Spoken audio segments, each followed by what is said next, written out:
If choosing the right partner were as easy as wistfully plucking petals from a rose, life would be so much simpler. They say every rose has its thorn, and on today's case, Ms. Standifer says that thorn is her child's father, Mr. Johnson, who she says is a disrespectful cheater and a deadbeat. She has finally reached her breaking point, and she's ready to prune this relationship. Mr. Johnson is desperate for another chance to prove that he is worthy. Is it too late for this relationship to blossom? Let's hear their case. Court is now in session. The Honorable Judge Starr presiding.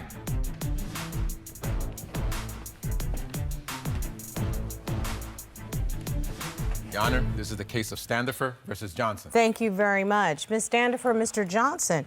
Ms. Standifer, you brought this case today because you say you are tired of Mr. Johnson's inconsistency and broken promises to do better. You are here to end your relationship and move on with your life. Yes, Your Honor. And Mr. Johnson, you are here today in hopes of salvaging your relationship. You say Ms. Standifer has overlooked what you have done for your family, and you are here to prove your commitment to her and this relationship. Yes, Your Honor. I see we have a witness here who I will introduce to the court at a later time. Welcome to divorce court. Let's go on and start with you, Ms. Standifer. Why are we in court today? We're in court because I just can't take it anymore. Malik has shown me time and time again that he can't be trusted. He's a liar and a cheater. And I just got to set a better example for my daughter.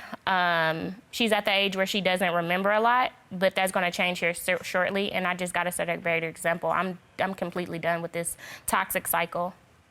I think that Ms. Standifer has stated very eloquently that she's finished. What do you say, Mr. Johnson?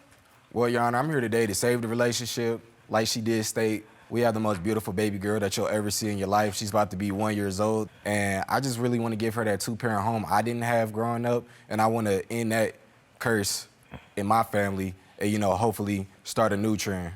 What the trend can be, no matter what, is that parents treat each other with respect, regardless of whether or not they're together. And that is the greatest example for the child growing up. Let's go back, Ms. Standifer. How did you all meet? And then what brings us up to here today? Yeah, so we met. Basically, he slid into my DMs. He was like one of many, but something stood out about Malik. So you met on social media? Yeah, we met on Facebook, yeah. We had actually got together, like, kind of when COVID started, so we had no other option, like, to be around each other 24/7. We kind of moved in together really quickly. So you ended up sheltering in place together? Yes. Okay, you do realize that gives you a false sense of a relationship because you're kind of forced to be together because that's really your only person. But then when the pandemic starts to lighten up, then you run back into the real world. Am I correct? Yes, it was the real world, and it kind of hit us hard. Mr. Johnson, Ms. Standifer lays out a beautiful story of how you all met. Yeah. That's sliding into the DMs. I find that that's what happens nowadays with young people. Yeah, that's the times we're living in now. Mr. Johnson, though, tell me what your feeling was when Ms. Standifer told you that she was pregnant with your child. I was just, you know, overwhelmed with excitement because being a father is something that I've always wanted to be. I was 25 at the time. I was going on 25, and so, you know, I felt like, you know, I had enough life experience and maturity about me that I could make a great father. You were ready? I can't say that I was all the way 100% ready, like maybe financially and, you know, everything else that was going on in my life at the time. Were you prepared to take on the responsibility, though, of a new baby and everything that goes along with that? At that point in time, yes, I felt like I was. All right, all right. So now we have a couple that is looking forward to bringing life into the world and raising the baby together. Ms. Standifer? He said he was ready, but he did a complete switch when it was time for the baby shower. I don't know what he thought. When it was time for the baby shower, he did not show up. He was telling me that he was going to, but he didn't show up at all. Wait a minute. Seriously? Yeah. You had a baby shower for a baby that you all had planned? This was a child you were preparing for? It's not that simple, Your Honor. Okay, then you're gonna have to break it down to me like I'm 6. Okay, so we were on and off at this point in time, and so I was actually unemployed at the time, and the baby shower was being planned without any of my input or say so in it. So I said, why should I have to pay for a baby shower that I'm not able to? And then also with all the females there, you know, I would have been the only man there. Okay, but excuse me, 20-second timeout. How do you say that you're not involved in the baby shower? The baby is yours. You're the most involved in the whole room. Everybody else can leave. Everybody can leave.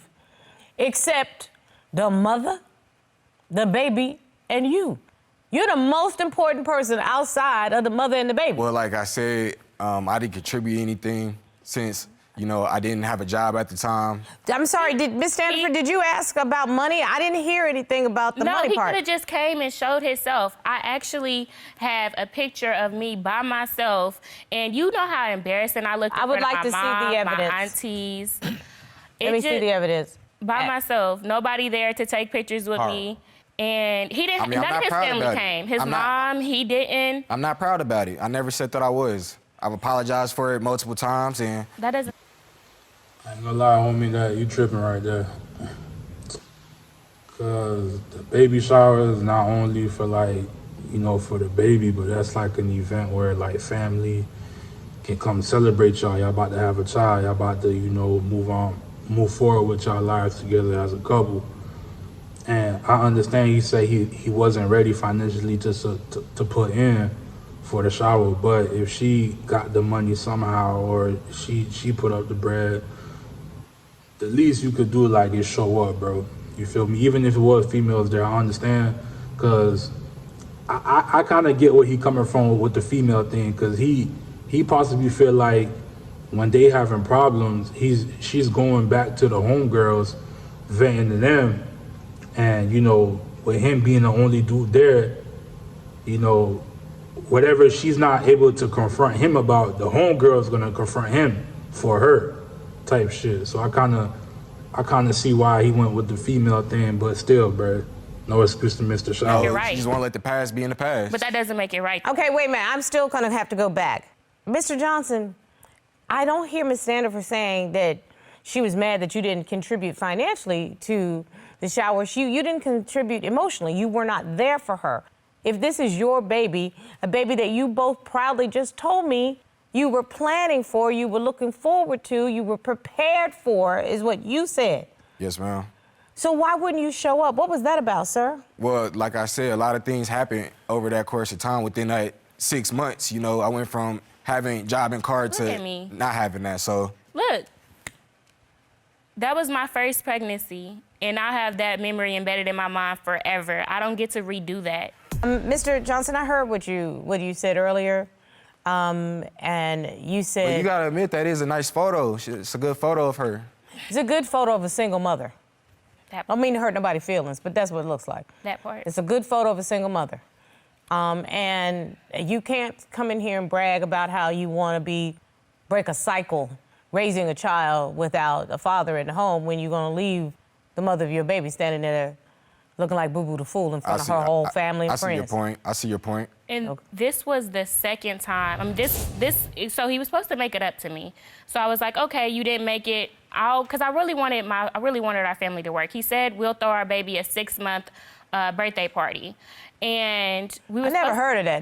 Is that what y'all do? That's exactly what I say, Your Honor. I've never heard nobody in my life that had a 6-month party. It's a trend? It's a trend. Another social media thing, right? It's a way to post pictures and go and, she's such a good mother. All of us know that Instagram is Insta-brag. We know that, okay? So let's live in the truth. He promised me that he would get the decorations and the cupcakes for her. For her 6-month birthday party. The decorations and the cupcake. Mm-hmm. We must have had we got two different recollections of that. You told me the day of you had it. Okay, give me 1 minute. I want to hear the story. Set the stage for me. You already had a baby shower where you were standing up there alone in front of family and friends. So I have to imagine he had to do a whole lot to get back in your good graces. Yes. So now you're back together. The baby is here. And you come to him and say you want to do this 6-month birthday party for the baby. Is that correct? Yes. Tell me exactly what you recall about that conversation.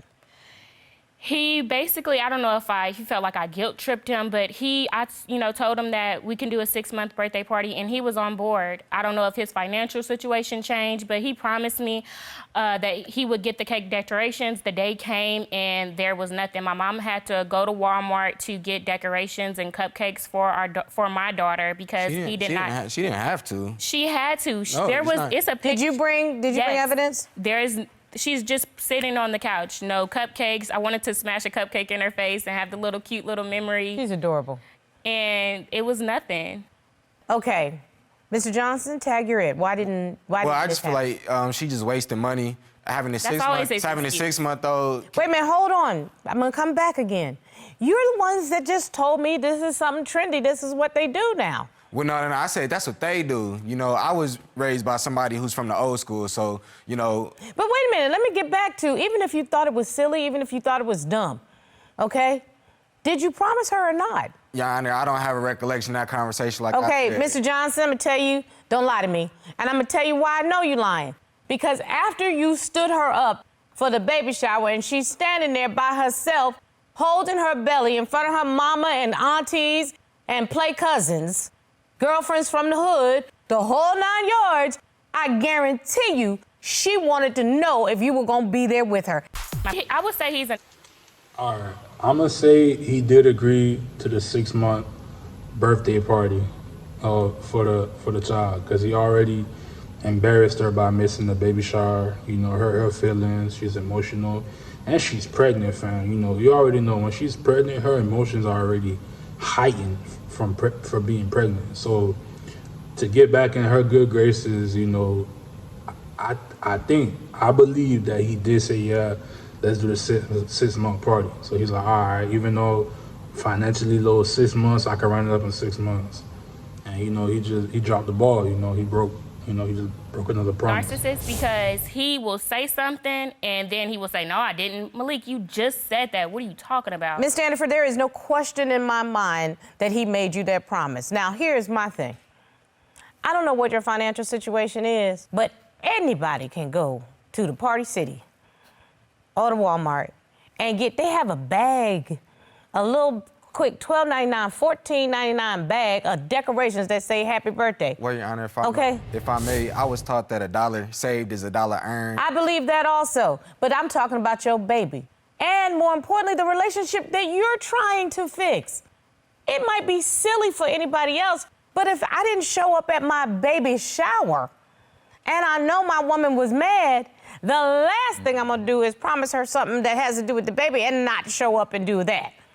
But the way she spends money, But I got it to spend, though. That's not my fault. But that's my thing. I'm not gonna take on her bad spending habits because she wanna buy $800 wigs, designer, But I can't. I afford it, though. designer shoes. I can afford it. That's just not me. My baby has never went without. I just don't want to teach my baby to be materialistic at a young age. You don't think nobody should be materialistic except for when it's time to do stuff for you? Nah, I don't ask nobody for nothing. So, Mr. Johnson, something is telling me that these were some red flags that were flagging and waving right from the beginning. So you have only got me through literally the first 6 months of this baby's life, and I see red flags everywhere. It's a level of disrespect. It's more disrespect on top of that, but it's like he was charismatic, he was respectful, but it's just he continued to show his true self. Like, tell me what?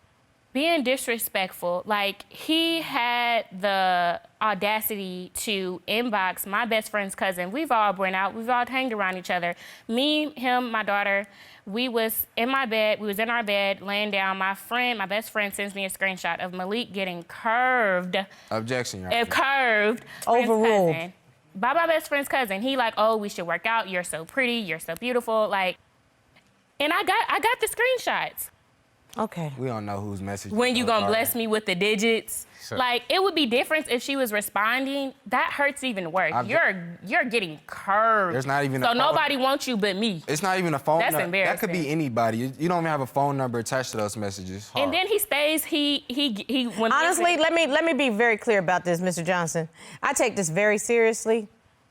I actually have my court clerks check to make sure that the phone number that's attached is the phone number that is being claimed for. Otherwise, and the only reason why it's not up on that screen is because I don't want to put you on full blast You monkey. right. All right, I'll admit, Okay, thank it's, you. it's me in the message, but I got Thank you. I got a legit reason, Your Honor.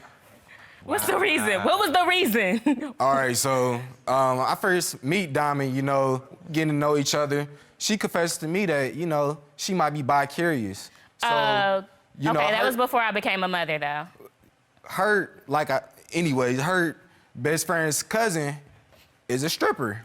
And so, I was thinking maybe we could spice things up. Okay, so you thought you was gonna spice things up, that's fine. But what about you going into multiple women's DMs, get screenshots? It was And multiple there's women. more. It's a lot of things that Exhibit, okay. Oh. I need you back in my life. Mr. Johnson, single or not? So we've had an on and off again relationship. But we was definitely on. It's no telling if we were together or not when these messages got sent. How'd you find the messages? Going through his Hey, man, she not leaving that man, bro. I don't care what y'all saying, bro. She not leaving that man. She not leaving that man. She's staying. The episode not even done yet.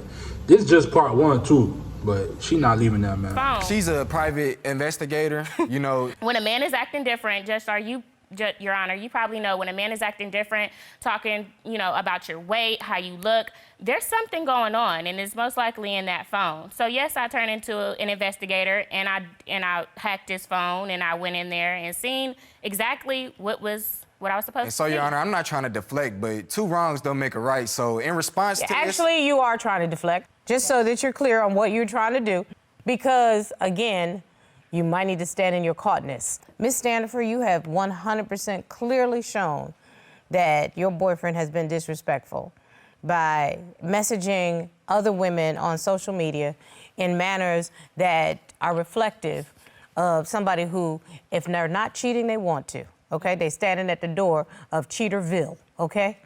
And you were paying multiple visits to Cheaterville. I wonder if you got your own parking space at Cheaterville. You need to understand that social media sliding in the DMs, that is purposeful cheating. You She's not leaving this man, bruh. She's not leaving. know that. It's an emotional cheat, and you're doing it on purpose. And the reason I know you know what the ramifications are is because Exhibit A. That's how you met her. That's how y'all ended up living together. That's how you ended up with a baby. So you know exactly what that sliding in the DMs can result in. Text message is one thing, but actions are another. But why are you being disrespectful to her as your woman? Poor judgment on my part. Poor judgment on my part. He can't take accountability. That lack of intimacy and affection Okay. plays into Who that. wants to be intimate when you're cheating? Nobody wants to be intimate. Mr. Johnson, this doesn't look good. I think you admit that, right? It doesn't, but what But came this is first, just the the tip chicken of or the iceberg. the chicken or the egg? Are you suggesting that there was a reason for you to start this behavior? Well, we hit it off great. We was having sex from sun up to sundown when we first got together, and then the well just started drying up and drying up. So now, I'm at that point where... You're seeking comfort elsewhere. Yes, like I said, I was a ladies' man before I got with Diamond, so, it was not hard for me to talk. It's never been hard for me to talk to women about or 60 females. partners, remember? Okay, Mr. Johnson, it's clear to me that this is who you are. This is your behavior. Do you believe people can change? Only if they want to. I believe that if a person wants to change, they can absolutely change, but then they have to make real concerted effort, and they have to show me that they're going to change, because you can show me better than you can tell me. And I would 100% trust and believe actions more than I will trust and believe conversation, because conversation is nothing. What it sounds like is a bunch of excuses. Excuses are tools of the incompetent that build monuments to nothingness. Those who excel in them seldom excel in anything else. So if you want to talk to me about change, then come correct. Don't come for me unless I send for you, young man. I'm not that girl. OG sitting here, okay? Yes, ma'am. Understand. Hey, man, I ain't gonna hold y'all, man. I ain't gonna hold y'all. We're gonna get into a few comments, man. This is crazy.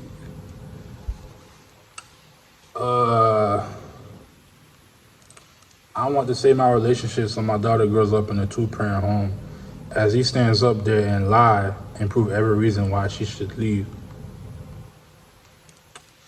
A good dude, the sister is trifling. What good dude misses his baby shower, his daughter's half birthday, lies a lot, and is a cheater? Girl, bye. Sis, you didn't need to be here. Tell Slaughter, never let a man tell you twice.